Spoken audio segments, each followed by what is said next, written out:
இனி ஒரு நாட்டோட பிரதமராவே இருந்தாலும், இல்ல ஒரு மாநிலத்தோட சிஎம்மாவே இருந்தாலும் சரி, இல்ல சென்ட்ரல் மினிஸ்டராவே இருந்தாலும், இல்ல ஸ்டேட் மினிஸ்டராவே இருந்தாலும் சரி, இனி யாரனாலும் ஈஸியா அரெஸ்ட் பண்ணலாம். ஈஸியா ஜெயில்ல தூக்கி போடலாம். அவங்களோட பதவிய விட்டு ஈஸியா நீக்கலாம் அப்படிங்கிற மாரியான ஒரு அதிரடியான சட்ட திருத்தத்த மத்திய அரசு இன்னைக்கு கொண்டு வந்திருக்காங்க. ஸோ இனி ஜெயிலுக்கு போயிட்டு வந்துட்டு சிஎம்மாவோ, இல்ல மினிஸ்டராவோ தொடர முடியாது அப்படிங்கிற மாரியும் சொல்றாங்க. அப்படி என்ன இந்த சட்ட திருத்தத்தில மத்திய அரசு கொண்டு வந்திருக்காங்க அப்படிங்கிறத பார்க்கறதுக்கு முன்னாடி, இப்போ வரைக்கும் பிரதமரையோ, இல்ல சிஎம்மையோ, இல்ல மினிஸ்டரையோ எப்படி அரெஸ்ட் பண்ணிக்கிட்டு இருக்காங்கன்னா, ஒரு பிரதமர அரெஸ்ட் பண்ண முடியுமா என்ன? ஒரு சிவில் கேஸ்ல பிரதமர் இன்வால்வ் ஆயிருக்காரு அப்படின்னா, அந்த பார்லிமென்ட் கூட்டத்தொடர் நடந்துகிட்டு இருக்கும்போது அவர அரெஸ்ட் பண்ண முடியாது. அதுவே ஒரு சீரியஸான கிரிமினல் கேஸ்ல அவர் இன்வால்வ் ஆயிருக்காரு அப்படின்னா, பார்லிமென்ட் நடந்துகிட்டு இருக்கும்போது கூட அவர அரெஸ்ட் பண்ண முடியும். லோக்சபா சபாநாயகர்ட்ட இன்ஃபார்ம் பண்ணிட்டா போதும்.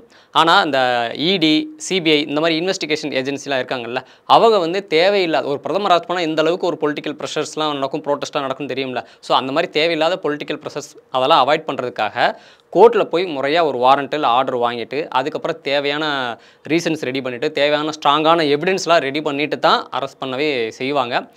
இது ரொம்ப ரேர் கேஸ் தான் நடக்கிறது. இதுக்கு முன்னாடி இந்திரா காந்தி அவர்கள அப்படி அரெஸ்ட் பண்ணியிருக்காங்க. என்னன்னா, இந்திரா காந்தி அவர்கள் எமர்ஜென்சி பீரியட் கொண்டு வந்தாங்க. அப்புறம் 1977 எலக்ஷன்ல அவங்க தோத்துட்டாங்க.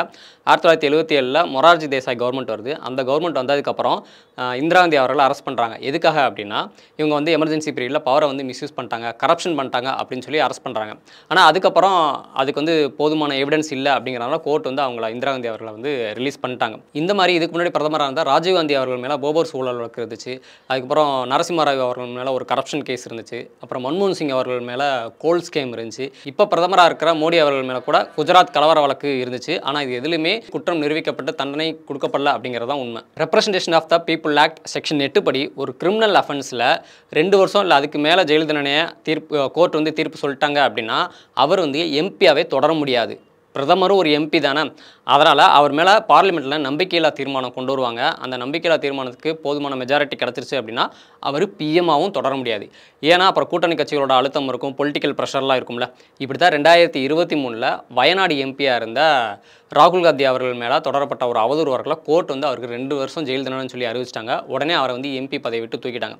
அதுக்கப்புறம் அவர் சுப்ரீம் கோர்ட் வரைக்கும் போய் ஸ்டே வாங்கி திருப்பி எம்பி ஆன கதையெல்லாம் அவங்க எல்லாருக்குமே தெரியும். சரி, ஒரு மாநிலத்தோட சிஎம்மை அரெஸ்ட் பண்ண முடியுமா, பதவியை விட்டு தூக்க முடியுமா அப்படின்னா, கரப்ஷன் ஊழல் மாதிரியான ஒரு சீரியஸ் கிரிமினல் அஃபென்ஸில் அவர் ஈடுபட்டிருக்காரு அப்படின்னா, நான் ஏற்கனவே சொன்ன மாதிரி அப்புறம் சிபிஐ, இடி இவங்களாம் தேவையில்லாத பொலிட்டிக்கல் ப்ரெஷர்ஸை அவாய்ட் பண்ணணும் அப்படிங்கிறதுக்காக முறையாக கோர்ட்டில் போய் வேலிட் வாரண்ட் வாங்கிட்டு ஸ்ட்ராங்கான எவிடன்ஸ் எல்லாம் ரெடி பண்ணிட்டு தான் அவங்கள அரெஸ்ட் பண்ணவே போவாங்க.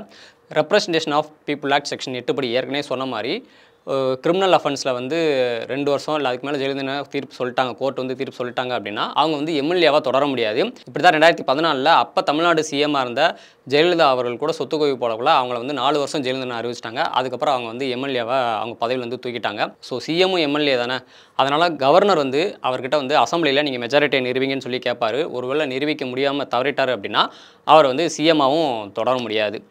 ஏன்னா ஸ்டேட் லெவல்லையும் பொலிட்டிக்கல் ப்ரெஷர்ஸ், கூட்டணி கட்சிகளோட அழுத்தம் இருக்கும்ல. இதே மாதிரி தான் ஜூன் 2023ல் மினிஸ்டராக இருந்த செந்தில் பாலாஜி அவர்களை இடி அரெஸ்ட் பண்ணாங்க மணி லாண்டரிங் கேஸில். அதுக்கப்புறம் எந்த ஒரு ட்ரையல் நடத்தாமல் 15 மாதம் ஜெயிலே வச்சுருந்ததுனால சுப்ரீம் கோர்ட் அவங்களுக்கு கண்டிஷனல் பெயில் கொடுத்துட்டாங்க. அதுக்கப்புறம் செப்டம்பர் 2024லே அவர் திருப்பி மினிஸ்டராக பதவி ஏற்ற வரலாறு உங்கள் எல்லாருக்குமே தெரியும். ஸோ இதுதான் இப்போ வரைக்கும் ஒரு பிஎம்ஐயோ இல்லை ஒரு சிஎம்ஐயோ இல்லை ஒரு மினிஸ்டரையோ அரெஸ்ட் பண்ணுறதுக்கும் அவங்கள பதவி விட்டு நீக்கிறதுக்கும் உள்ள ப்ரொசீஜர்ஸ். ஆனால் இப்போ மத்திய அரசு கொண்டு வந்திருக்கிற 130வது அரசமைப்பு சட்ட திருத்தப்படி ஒரு யூனியன் மினிஸ்டரோ இல்லை ஸ்டேட் மினிஸ்டரோ இல்லை யூனியன் டெரிட்டரி மினிஸ்டரோ இதில் பிஎம்மும் சிஎம்மும் 2 பேருமே அடங்கிடுவாங்க. ஏன்னா அவங்களும் ஒரு மினிஸ்டர்ஸ் தானே, அவங்களுக்குலேயும் சில துறைகள்லாம் இருக்குல்ல. ஸோ இவங்கெல்லாம் 5 வருஷம் இல்லை அதுக்கு மேற்பட்ட சிறை தண்டனை கொடுக்கக்கூடிய குற்றங்கள் செஞ்சுருந்தாங்க, அவங்கள தொடர்ந்து 30 நாள் ஜுடிஷியல் கஸ்டடியில் வச்சுட்டாங்க அப்படின்னா 31வது நாள் அவங்க ஆட்டோமேட்டிக்காக தங்களோட பதவியை இழந்துருவாங்க அப்படிங்கிற ஒரு அதிரடியான ஒரு சட்ட திருத்தத்தை மத்திய அரசு கொண்டு வந்திருக்காங்க. அது இன்றைக்கி பார்லிமெண்ட்டில் இன்றைக்கி புதன்கிழமை இன்றைக்கி பார்லிமெண்ட்டில் தாக்கல் பண்ண போகிறதா சொல்லியிருக்காங்க. ஒருவேளை தாக்கல் பண்ணலை அப்படின்னா அடுத்து பார்லிமெண்ட் எப்போ நடக்குதோ அப்போ தாக்கல் பண்ணுவாங்க. அப்போ 2 மக்களவை, மாநிலங்களவை 2 அவையிலையும் மெஜாரிட்டியாக நிறைவேறி அப்புறம் அதை குடியரசுத் தலைவருக்கு அனுப்பி அவர் கையெழுத்து போட்டு அதுக்கப்புறம் கெஜெட்டில் வந்ததுக்கப்புறம் தான் அந்த இது நடைமுறைக்கு வரும். அது வரைக்கும் அது வெறும் பில் மசோதாவை மட்டும்தான் இருக்கும். இதில் இன்னொரு முக்கியமான விஷயம் என்னென்னா, இதில் சீரியஸ் கிரிமினல் அஃபென்ஸ்னு சொல்லியிருக்காங்க. அப்போ இதில் கரப்ஷன், ஊழல் பண்ணுறதும் அடங்கும் தான் அப்படின்னு நாங்கள் நினைக்கிறோம். ஆனால் ஊழல் பண்ணுற மினிஸ்டர்ஸ், எம்எல்ஏக்கள், அரசு அதிகாரிகள் இவங்க எல்லாரையுமே அரெஸ்ட் பண்ணுறதுக்கு கைது பண்ணுறதுக்குன்னு சொல்லி ஏற்கனவே வந்து லோக்பால் லோக் ஆயுக்தா அப்படின்னு சொல்லி ஒரு சட்டமே இருக்குது. இந்த சட்டம் பற்றி ஏற்கனவே 2024 நம்மளே நம்ம நாட்டு நடப்பு சேனலில் ஒரு வீடியோ போட்டிருக்கோம். இப்போ அந்த சட்டத்தில் என்ன சொல்லியிருக்காங்க அப்படிங்கிறத நீங்கள் பாருங்கள். அதை பார்த்துட்டு இப்போ மத்திய அரசு கொண்டு வந்திருக்கிற சட்ட திருத்தம் பெஸ்ட்டாக இருக்கா, இல்லை ஏற்கனவே இருக்க லோக்பால் லோக் ஆயுக்தா சட்டம் வந்து பெஸ்ட்டாக இருக்கா அப்படிங்கிறது நீங்களே பார்த்துட்டு முடிவு பண்ணுங்கள். 2013 லோக்பால் மற்றும் லோக் ஆயுக்தான்னு சொல்லி ஒரு சட்டம் கொண்டு வராங்க. லோக்பால்னா மக்களின் காவலன் அர்த்தம். 1809 இந்த லோக்பால் சட்டத்தை ஸ்வீடனில் கொண்டு வந்துட்டாங்களாம். சரி, இந்த லோக்பால் சட்டம் எதுக்குன்னா, அமைச்சர்கள் இல்லை அரசியல்வாதிகள் இல்லை அரசு அதிகாரிகள் இவங்கெல்லாம் ஊழல் பண்ணுறாங்க அப்படின்னா அவங்கள பற்றி கம்ப்ளைண்ட் பண்ணுறதுக்கும் வந்த கம்ப்ளைண்ட்டை உண்மையாக விசாரித்து தப்பு பண்ணுறவங்கள தண்டிக்கிறதுக்கு தான் இந்த லோக்பால் சட்டம்னு சொல்லி ஒன்று கொண்டு வந்தாங்க. இது நேஷனல் லெவலில். ஸ்டேட் லெவலில் பார்த்தீங்கன்னா அமைச்சர்கள், அரசு அதிகாரிகள், அரசியல்வாதிகள், எம்எல்ஏக்கள் இவங்கெல்லாம் ஊழல் பண்ணுறாங்கன்னா அவங்கள பற்றி கம்ப்ளைண்ட் பண்ணுறதுக்குன்னு லோக் ஆயுக்தான்னு சொல்லி ஒரு சட்டம் கொண்டு வராங்க.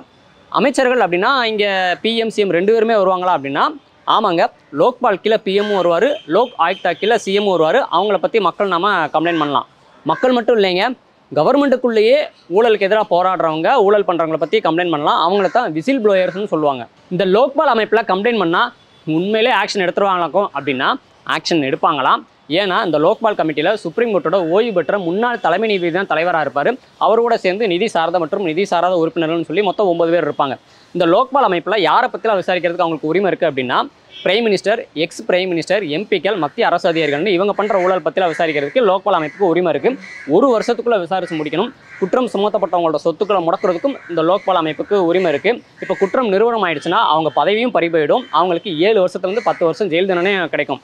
முக்கியமாக நான் மேலே சொன்னவங்களுக்கு 1 வருஷத்துக்குள்ளே வெளிநாட்டிலேருந்து 10 லட்ச ரூபா அன்பளிப்பாகவே வருதுன்னா அதை பற்றியும் விசாரிக்கிறதுக்கு இந்த லோக்பால் அமைப்புக்கு உரிமை இருக்குது. இப்போ prime minister, X prime minister, எம்பிக்கள், மத்திய அரசு அதிகாரிகள் ஊழல் பண்ணி 7 வருஷத்துக்குள்ளே அவங்கள பற்றி லோக்பால் கமிட்டியில் கம்ப்ளைண்ட் பண்ணலாம். அதை ஆன்லைன்லேயே பண்ணலாம். எப்படின்னா lokpal.gov.in அப்படிங்கிற வெப்சைட்டில் போய் இங்கே அக்கௌண்ட் க்ரியேட் பண்ணி லாட்ஜ் கம்ப்ளைண்ட்டில் போய் நம்ம பர்சனல் டீடைல்ஸ்லாம் கொடுத்து கம்ப்ளைண்ட் பண்ணால் நமக்கு ஒரு டைரி நம்பர் வந்துடும். அந்த நம்பரை வச்சு நம்ம கம்ப்ளைண்ட் ஸ்டேட்டஸை இங்கே செக் பண்ணி பார்த்துக்கலாம். இதெல்லாம் கஷ்டமாக இருக்குது அப்படின்னா நம்மகிட்ட இருக்கிற ப்ரூஃபை வச்சு இங்கே இருக்கிற கம்ப்ளைண்ட் ஃபார்மை கரெக்டாக ஃபில் பண்ணி இங்கே இருக்கிற அட்ரஸ்க்கு ரிஜிஸ்டர் போஸ்ட்லேயும் நம்ம கம்ப்ளைண்ட் அனுப்பலாம். அதுவும் இல்லையா, complaint to lokpal.gov.in அப்படிங்கிற மெயில் மூலமாக கம்ப்ளைண்ட் பண்ணலாம். ஆனால் அப்படி மெயில் மூலமாக கம்ப்ளைண்ட் பண்ணும்போது அடுத்த 15 நாளைக்குள்ளே நம்மகிட்ட இருக்கிற ப்ரூஃப் எல்லாத்தையும் அட்டாச் பண்ணி இங்கே இருக்கிற அட்ரஸுக்கு ரிஜிஸ்டர் போஸ்ட்டில் கம்ப்ளைண்ட்டை அனுப்பிடணும். இப்போ நம்ம கம்ப்ளைண்ட் பண்ணதுமே அந்த கம்ப்ளைண்ட்டை சென்ட்ரல் விஜிலன்ஸ் கமிஷனுக்கு அனுப்பிச்சு வச்சுருவாங்க. அவங்க அதை விசாரித்து லோக்பால் கமிட்டிக்கு ரிப்போர்ட் கொடுப்பாங்க.